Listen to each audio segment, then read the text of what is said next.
sont pas arrêtés, donc j'ai conservé le petit rythme que j'avais l'habitude d'avoir. La seule chose qui a changé évidemment, c'est que je faisais plus les allers-retours au pôle, et puis on sortait pas au resto, quoi. Mais sinon, le rythme était sensiblement le même, donc avec toujours 2 entraînements par jour, avec les cours, du coup, qui venaient compléter la journée.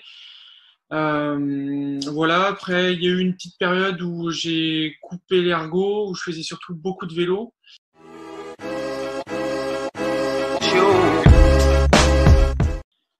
Alors, j'ai avant tout eu un rôle d'ambassadeur, c'est-à-dire que voilà, j'ai essayé d'apporter mon aide pour que chacun puisse, enfin toutes les personnes en tout cas qui avaient un ergot puissent bouger chez soi, essayer un petit peu d'animer cette opération, quoi, d'apporter un petit coup de pouce.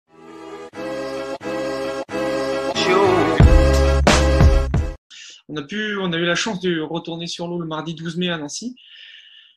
C'était cool parce que c'est pas quelque chose qui m'avait manqué au point d'en trembler au bout de 6 semaines, mais disons que une fois sur l'eau, une fois en bateau, ouais, il se passe un truc, quoi.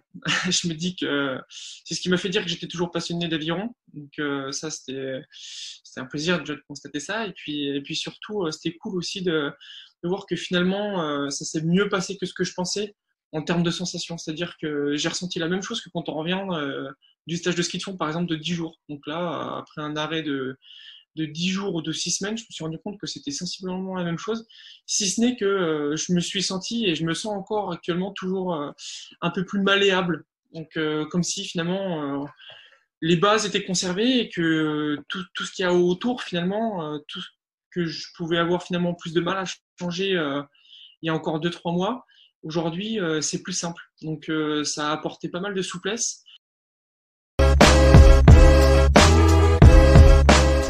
Alors, en dehors du fait qu'il me lâche du poids, non, on va dire que plus sérieusement, je pense qu'un bon coéquipier, de manière générale, hein, c'est quelqu'un de, en tout cas pour le haut niveau, quelqu'un de vraiment régulier dans son entraînement, dans ses perfs.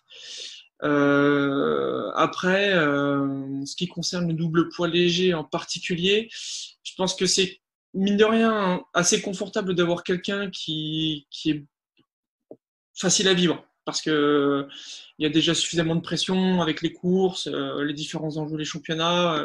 Si en plus de ça on rajoute la gestion du poids qui commence bien en amont de la compétition hein, et qui se poursuit et s'accentue même au moment de la compétition, on va dire que ouais c'est quand même cool si ça peut bien se passer dans les chaumières. Quoi. Et s'il pouvait y avoir cette étincelle en plus en bonus, je pense que c'est pas du luxe en tout cas en ce moment sur la scène internationale.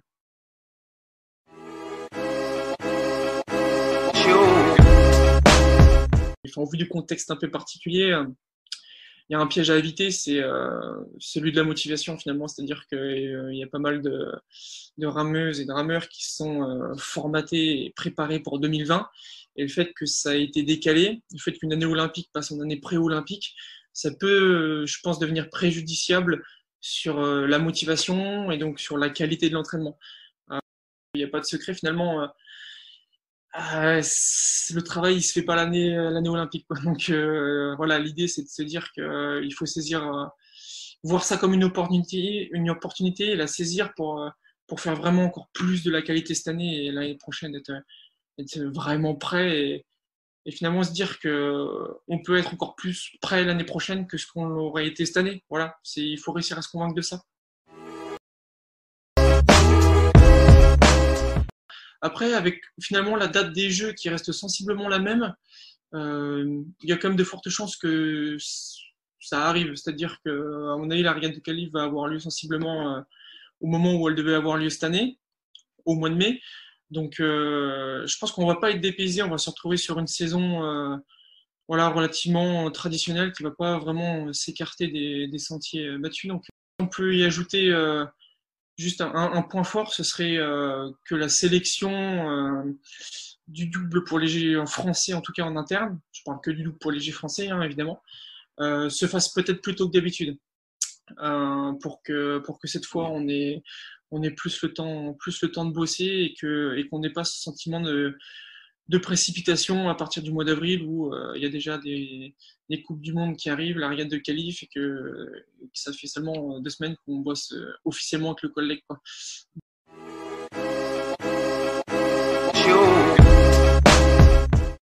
C'est un peu pour tout le monde un monde qui s'écroule hein, finalement, parce qu'on se dit Tokyo 2020, on y pense depuis quand même pas seulement 4 ans, quoi. Donc de se dire que là officiellement, ouais, c'est vrai que ça a été reporté, tout en sachant pas vraiment, en plus dans un premier temps, quand ils auront lieu, et puis maintenant, en plus, il y a même le doute de savoir s'ils vont vraiment avoir lieu. Donc c'était assez particulier, il y avait un côté un peu irréel. Je vais parler purement personnellement, sportivement, pour le double pour les Juifs français. Voilà, force est de constater que c'est une super opportunité parce que bah, finalement c'est un bateau qui a toujours besoin de temps, mais qui, je pense, saura vraiment mettre à profit cette dernière année parce que je suis intimement persuadé qu'il se passe des choses vraiment intéressantes dans ce groupe en ce moment.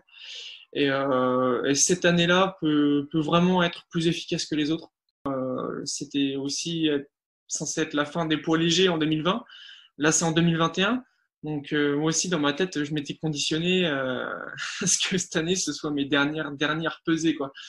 Donc, même si cette année, on va pas être assailli de pesées, bah, il faut quand même rajouter une année de régime supplémentaire.